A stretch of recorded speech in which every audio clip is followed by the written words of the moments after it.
ምዕራፍ 5 ክፍል 6 ቅዱስ ጊዮርጊስም በዚህ ሌሊት ፀሐይ እስኪወጣ ሲጸልይ አደረ። በማግስቱም ከሃዲያን ነገሥታት ኃያሉ ቅዱስ ጊዮርጊስን ወደ አደባባይ እንዲያመጡት አዘዙ።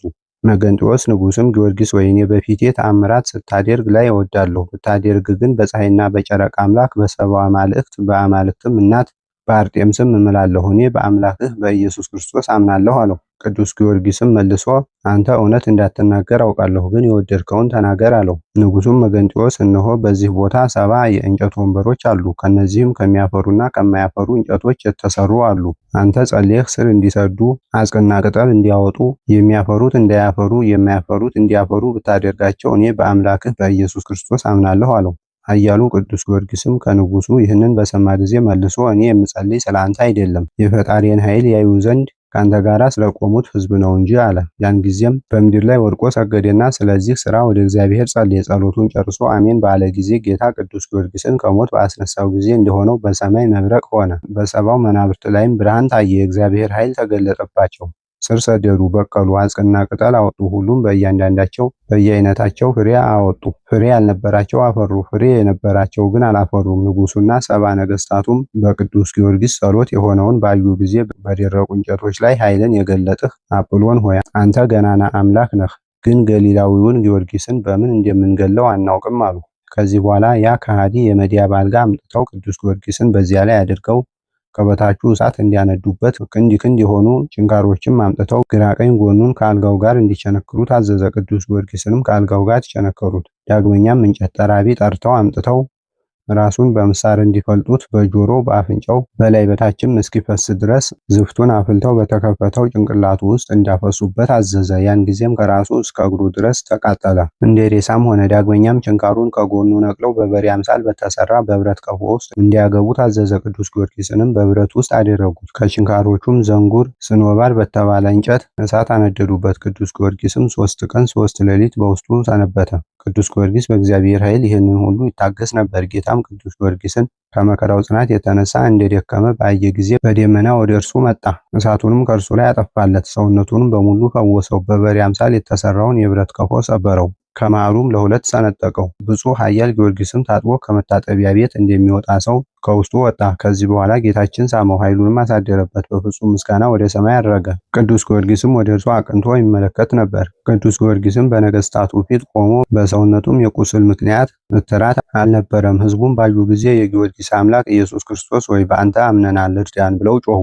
ንጉሡም ወታደሮች ሕዝቡን ከበው በተሳለ ሰይፍ ራሳቸውን እንዲቆርጧቸው አዘዘ። በመጋቢት 11 ቀን እሁድ እንደዚህ ገድላቸውን ፈጽመው የሕይወት አክሊል ተቀበሉ። ቁጥራቸውም 5000 ነበር። ቅዱስ ጊዮርጊስም በእግዚአብሔር ቸርነት ገድላቸውን እስኪፈጽሙ ድረስ ልቦናቸውን ያጽናናቸው ነበር። በእውነት አሜን። ዳግመኛም ንጉሡ የደረቁ እንጨቶችን አምጥተው እንዲያሾሏቸው አዘዘ። ቅዱስ ጊዮርጊስንም በድንጋይ ላይ አስቀምጠው የሾሉትን እንጨቶች በስጋው ላይ እንዲቀበቅቧቸው አዘዘ። ቆዳውንም እስኪሰነጥቁት የእጁን የእግሩን ጥፍር ነቅለው የተሾሉ ችንካሮችን ተከሉበት። ዳግመኛም ጭፍሮቹ በአናቱ በኩል በመሃል ራሱ እስኪዘልቅ 2 የሾሉ እንጨቶችን በግራ በቀኝ ተከሉበት፣ ደሙም እንደ ውሃ እስኪፈስ ድረስ።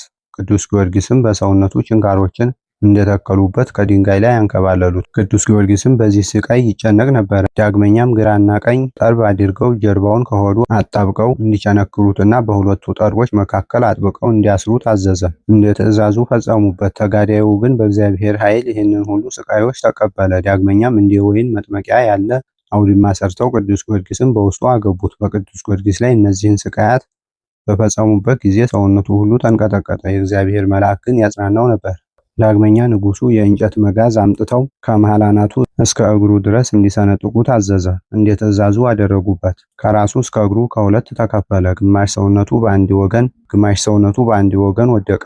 አንድ እጁ አንድ እግሩ ከግማሽ ሰውነቱ ጋራ፣ አንድ እጁ አንድ እግሩ ከግማሽ ሰውነቱ ጋራ ሆነ። በዚህም ምክንያት ቅዱስ ጊዮርጊስ የከበረች ነፍሱን አሳልፎ ሰጠ። እንደሞተ ባዩ ጊዜ የብረት ምጣድ አምጥተው የቅዱሱን ስጋውን ደሙን ከስጋውን በመሬት ላይ የወደቀውን ከቸነከሩበት እንጨቶች ጋር አንድ አድርገው በብረት ምጣድ ላይ እንዲያደርጉት አፈር፣ ዝፍት፣ ድን ጨምረው ነበልባሉ እስከ 15 ክንድ እስኪደርስ እሳት እንዲያነዱበት አዘዘ። መልእክተኞቹም ስጋው ፈጽሞ እንደተቃጠለ ለንጉሡ ነገሩት። ንጉሱም 40 ክንድ ጉድጓድ ቆፍረው ከነብረት ምጣዱ እንዲቀብሩት በዚያ ላይም 9 ክንድ ከፍታ ያለው አፈር እንዲቆልሉበት አዘዘ። እንደ ትእዛዙ አደረጉበት። ዳግመኛም የጉበኞች መቀመጫ ግንብ የመሰለ ሕንፃ እንዲሰሩና ክርስቲያኖች ስጋውን አግኝተው ቤተክርስቲያን እንዳይሰሩበት ወታደሮች የጦር መሳሪያ ይዘው እንዲጠብቁ አዘዘ። ጭፍሮቹም በሄዱ ጊዜ እነሆ በሰማይ ጽኑ ጨለማ ሆነ፣ በምድርም ብዙ መናወጥ ሆነ። ፀሐይ ጨለመ፣ በቀን እኩሌታም ከዋክብት ታዩ።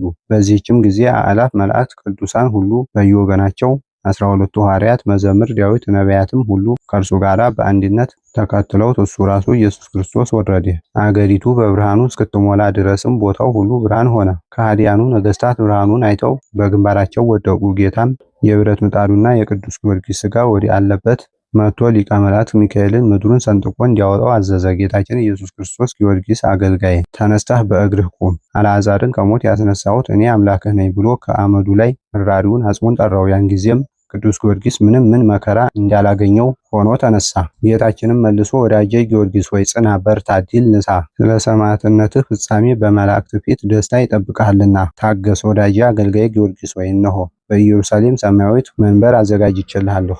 ከአንተ በፊት ከነበሩት ከአንተ በኋላም ከሚነሱ ሰማዕታትም ምን በክብር የሚመስልህ የለም አለው። ነቢያት ሐዋርያትም ሁሉ ወደ እርሱ መጥተው ሳሙት። የእግዚአብሔር ወዳጅ ቅዱስ ጊዮርጊስ ሆይ እኛ ሁላችን በትዕግስትህ ብዛት ደስ ይለናል። አንተ ብፁዕ ነህ፣ ይልቁንም አንተ ብቻህን የእግዚአብሔርን ስም በዓለም ሁሉ ገልጠሃልና፣ ስለዚህ መድኃኒታችን በክብር ይገልጠሃል።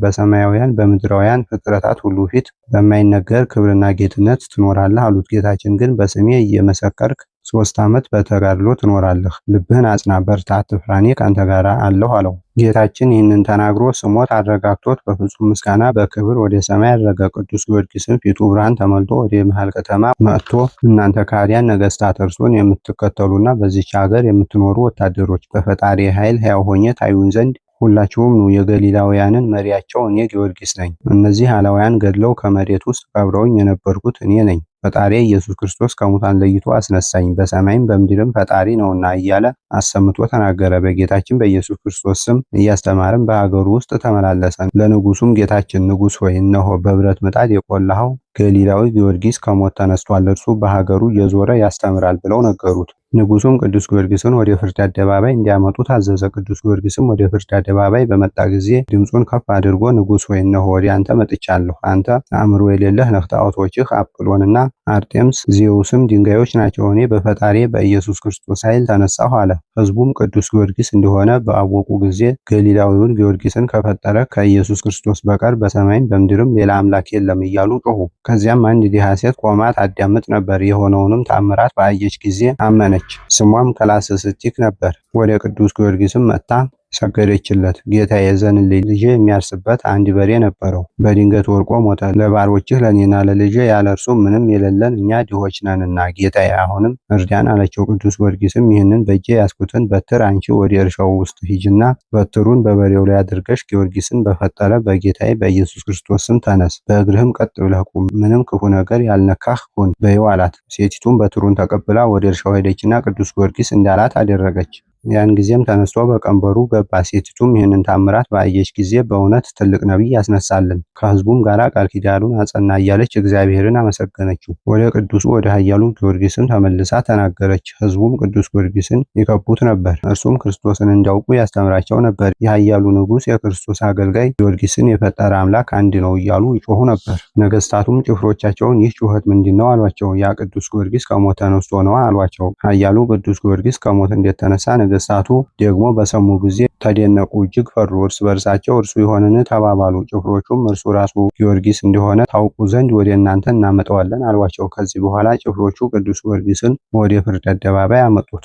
ሕዝቡም ሁሉ እኛ ፍጹም ክርስቲያን ነን እያሉ ይከተሉት ነበር። እየጮሁም ነገሥታቱን ይዘልፉ ነበረ። እነሱ ግን በሕዝቡ ላይ ተቆጥተው ሕዝቡን ራሳቸውን በሰይፍ ይቆርጧቸው ዘንድ ለወታደሮች ትእዛዝ ሰጡ። ጭፍሮቹም እንደ ትእዛዙ አደረጉ። ሚያዝያ 25 ቀን ከመዓልቱ 3 ሰዓት ጀምረው እስከ ማግስቱ 10 ሰዓተ መዓልት ድረስ ሰማዕታትን ገደሉ። በዚህች ዕለት አክሊል የተቀበሉ ሰዎች ቁጥራቸው 8550 ሆነ። በፍጹም ክብር ወደ ሰማይ አረጉ። ጸሎታቸው በረከታቸው ከአገልጋያቸው ጋር ይሁን ለዘላለሙ አሜን።